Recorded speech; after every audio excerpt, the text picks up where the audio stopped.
Mr. Frank Gambale here. It How are you, is. Frank? I'm good. I How's know it going? that. Everything I'm is going to play great. you a little piece from my Raison d'etre record with my Gambale tuning here. Great. It's a song called Table for One. I'll try and play it. I haven't played it for a while.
Amazing. Cool, huh? It's great. Do you want to maybe explain what this tuning is about? I know we talked about it a minute ago, Sure. but maybe everybody can...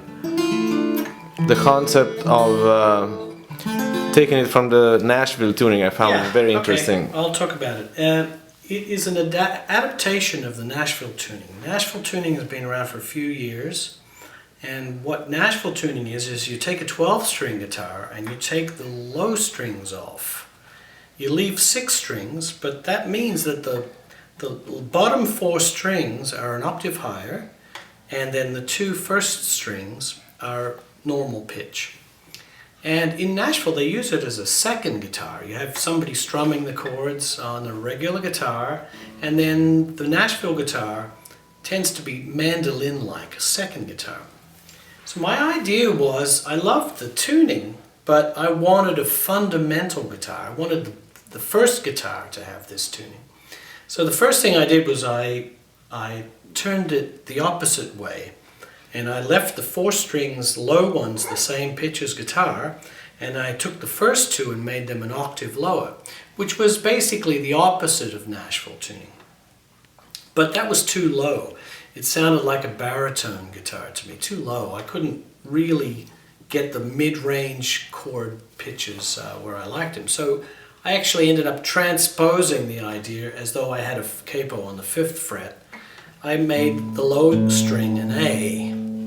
So these first 4 strings are more or less an octave lower than the guitar. A fifth above. Fifth above. A fifth above. And these 2 high strings are an octave lower. And if I went like this with the 12th fret, that would be same as a guitar tuning, but up a fifth, starting on A. So this way, I'm kind of reproducing the mid-range of a piano right here. You getting the piano in the shot there? Yeah. I'm sort of representing the whole mid-range of the piano. And virtually any voicing that the piano can do, because I play piano a lot, and I was frustrated that guitar, I can't play these close voicings like this. This is a 13th chord, where you got the 6 and the flat 7 together, and the 9 and the 3rd together like this. That voicing would be the same as playing these 4 together, which you could never do on a guitar. It just isn't. But I can now. I can go. In fact, I can play it anyway. have that same voicing, which is 6, flat 7, the 9 and the 3rd together. See that? Because I have this interval now as a half step, right? It looks like a 7th, but because these strings are an octave lower, so I can play really extreme. I can play four chromatic notes. It's extreme. An extreme example, but I can do that with one hand. If I had to take those 4 notes, that would be the same as going, having that note, this note, and that note. So you would need a hand that stretches at least 12 frets to play this voicing. That's an extreme example, but it just shows you what's possible, you know? Now, the thing I loved about it more than anything is that I could play all my standard chords because it's still essentially the guitar tuning. I don't have time to learn a new tuning where I just twist the pitches and make it an open string tuning. I could maybe come up with a tune or two, a song or two, but I never feel like I really know the tuning because it's not standard tuning. This tuning I know, I can improvise it. In fact, the first 4 strings are the same. They go down an octave. That's funny. We're not used to having the strings go down like that. But I use it to my advantage. I end up coming up with licks that are different.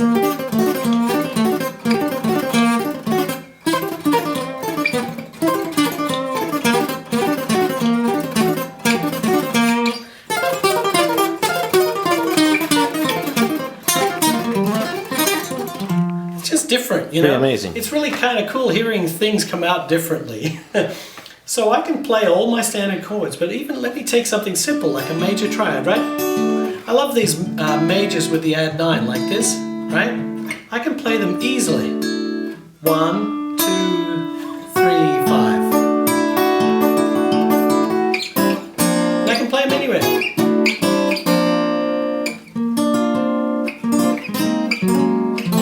And I have them on two groups of strings, right? Or minor. 1, 2, flat 3, 5. It sounds very harp-like.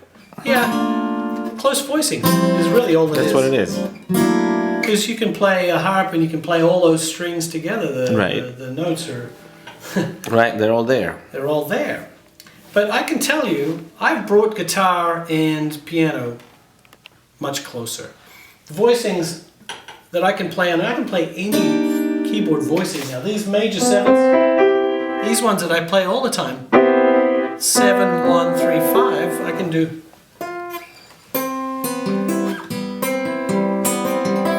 That'd be up an octave for me, but it's the same voicing. Yeah.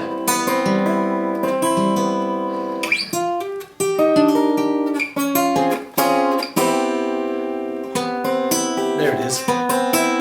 That one, that's the same voicing. I play it like the standard major 7 chord, but it's a hip voicing. What I've found is that all the cool voicings that I've learned over the years to get those extra, you know, like close voicings are all really square on this. And all the square voicings are the hip ones on this tuning, if you know what I mean. Like,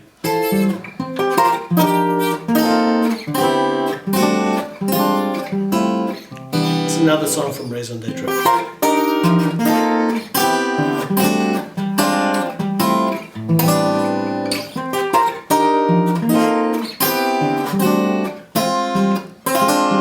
Beautiful chords. I can't do this any other way.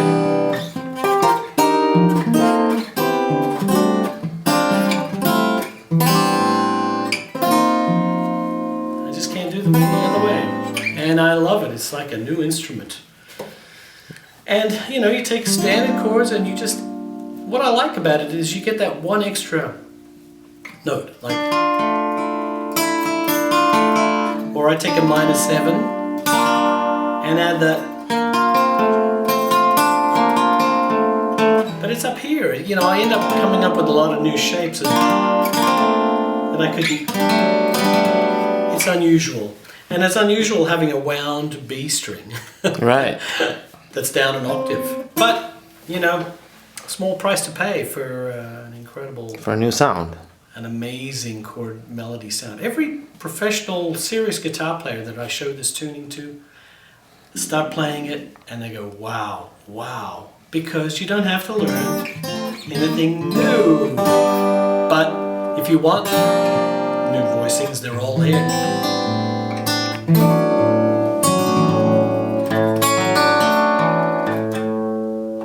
And Yamaha built me a double neck guitar over here that Can I take a picture of it? sure, Can I- that I used for a lot of years to be able to perform with it live, so I can, you know, switch between the this is the Gambale tuning and the other one's the standard tuning.